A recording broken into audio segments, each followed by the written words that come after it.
Bisa Presiden Prabowo Subianto menelpon Raja atau Emir Qatar, Sheikh Tamim bin Hamad Al Thani. Dalam perbincangan ini, Presiden Prabowo menanyakan kondisi terkini di Qatar pasca serangan Israel ke Doha, Qatar, ini pada Selasa 9 September. Momen ini diunggah melalui akun Instagram Sekretariat Kabinet.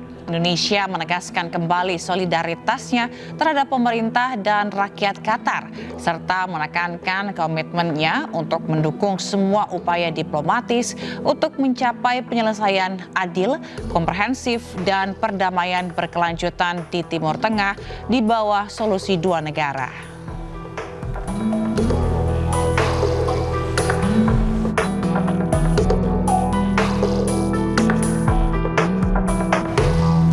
Sebelumnya serangan udara Israel menghantam ibu kota Qatar, Doha. Ya, serangan menargetkan para pejabat senior Hamas yang berkumpul untuk membahas proposal gencatan senjata Amerika Serikat terbaru untuk Gaza.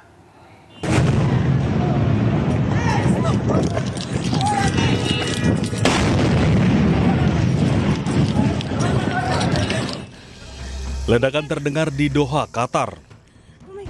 Menurut media setempat, sekitar 15 jet tempur melancarkan 12 serangan udara. Serangan menghantam bangunan tempat tinggal. Militer Israel menginformasi bahwa mereka melakukan serangan itu dan menyatakan mereka menargetkan kepemimpinan senior Hamas. Qatar pun bersiap melancarkan serangan balasan lantaran serangan Israel ini melanggar hukum internasional. تجاوز ليس القوانين الدولية فحسب بل المعايير الأخلاقية. نحن نتحدث عن دولة وسيطة تستضيف مفاوضات بشكل رسمي وبوساطة رسمية وبحضور وفود هذه الدولة التي أرسلت هذه الصواريخ للهجوم على الوفد المفاوض من الطرف الآخر. Bukan kali ini saja, Israel telah berulang kali melanggar hukum internasional dengan terus menyerang Gaza, Palestina. Targetnya pun bukanlah militer melainkan sipil. Ironisnya, hingga kini belum ada sanksi atau hukuman bagi Israel. Presiden Prabowo pun ikut menyoroti maraknya pelanggaran hukum internasional dalam pertemuan dengan pimpinan negara anggota BRICS. Bahkan Prabowo terang-terangan menyebut negara berkuasa mengintimidasi negara lemah.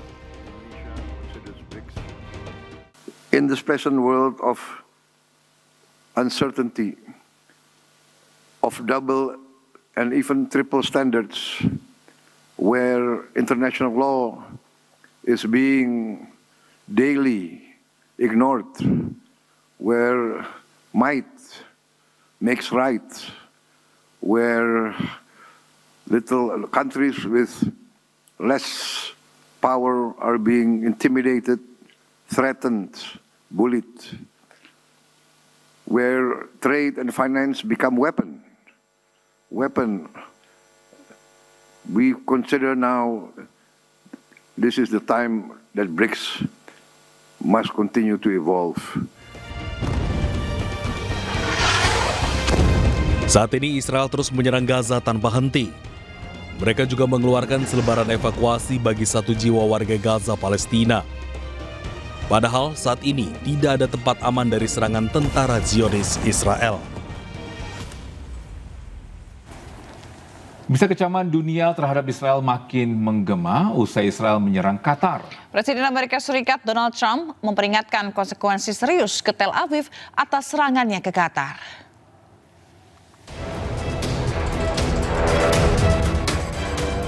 Presiden Amerika Serikat Donald Trump mengaku tidak senang dengan serangan Israel yang menargetkan para petinggi kelompok Hamas di Qatar pada Selasa waktu setempat.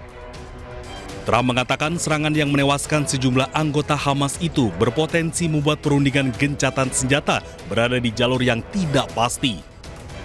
Sebelumnya Trump juga menegaskan keputusan Israel menyerang Doha dibuat sendiri oleh Perdana Menteri Israel Benjamin Netanyahu tanpa ada campur tangan Amerika Serikat. I'm never surprised by anything, especially when it comes to the Middle East. I would tell you this, I was very unhappy about it, very unhappy about every aspect, and we got to get the hostages back. But I was very unhappy about the way that went down. PBB pun mengutuk tindakan Israel yang menargetkan pimpinan senior Hamas di Doha dan menggambarkannya sebagai pelanggaran terang-terangan. I condemn this flagrant violation of the sovereignty and territorial integrity of Qatar. All parties must work towards achieving a permanent ceasefire.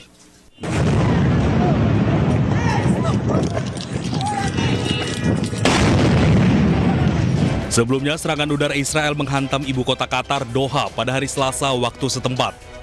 Serangan tersebut menargetkan para pejabat senior Hamas yang berkumpul untuk membahas proposal gencatan senjata terbaru untuk Gaza. Beberapa ledakan pun terdengar di seluruh kota dengan asap terlihat mengepul di atas distrik Qatar. Oh my God! Dan informasi lainnya, pemirsa, jenazah Zetro Leonardo Purba, staf KBRI di Peru yang tewas akibat ditembak pria bersenjata akan dimakamkan hari ini. Ya, sebelum dimakamkan, jenazah Zetro terlebih dahulu disemayamkan di gedung Kemenlu untuk upacara penghormatan.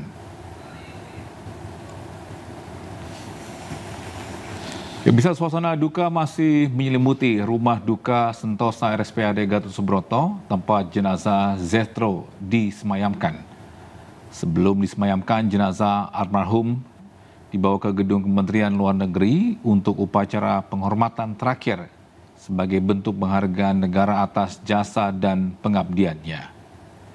Zetro Leonardo Purba meninggal dunia usai ditembak pria bersenjata pada Sabtu September lalu di distrik Lince, Kota Lima, Peru.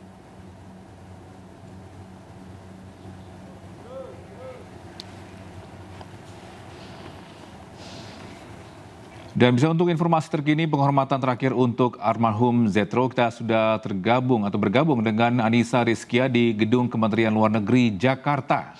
Baik, Anissa, apakah upacara penghormatan terakhir ini sudah dimulai di sana? Ya, Zila dan juga Togi, hari ini akan dilaksanakan yaitu upacara penghormatan terakhir kepada almarhum Zetro Leonardo Purba di kantor Kementerian Luar Negeri. Sejak pagi tadi sejumlah persiapan tengah dilakukan, termasuk pengamanan yang cukup ketat. Awak media pun juga saat ini masih menantikan kami bisa masuk dan mengambil gambar di area dalam kantor Kementerian Luar Negeri. Dijadwalkan memang sekitar pukul 10 pagi tadi upacara penghormatan terakhir ini dimulai, namun pihak keluarga meminta kepada pihak Kementerian Luar Negeri untuk mengadakan upacara tutup peti terlebih dahulu, dan rencananya upacara penghormatan terakhir kepada almarhum Zetro ini akan dimulai pukul 10:30 siang. Sejumlah karyawan, pegawai dari Kementerian Luar Negeri saat ini sudah mulai beranjak keluar dari gedung utama menuju ke gedung Pancasila, yaitu jaraknya sekitar 100 meter dari tempat saya melaporkan saat ini, Zila dan juga Togi. Karena sesaat lagi kita akan bersama-sama mengikuti prosesi jalannya upacara penghormatan terakhir untuk almarhum Zetro Leonardo Purba. Kiprahnya menjadi diplomat muda, yaitu kurang lebih 5 bulan di Peru. Ini menjadi staf Kedutaan Besar Republik Indonesia 5, dan ia ditembak oleh orang tak dikenal yang mengakibatkan meninggal dunia. Hingga kini pengusutan pun juga terus dilakukan terkait kasus penembakan yang menimpa almarhum Zetro ini. Otoritas Peru kini telah melakukan sejumlah penyelidikan begitu mengenai penembakan yang terjadi pada Senin malam, yaitu tanggal 1 September 2025 lalu, di mana sejumlah bukti-bukti dan juga CCTV tengah dilakukan pendalaman lebih lanjut begitu, untuk nantinya dari pihak Peru pun juga akan mengumumkan begitu siapakah dalang dari kejadian yang menimpa almarhum Zetro ini.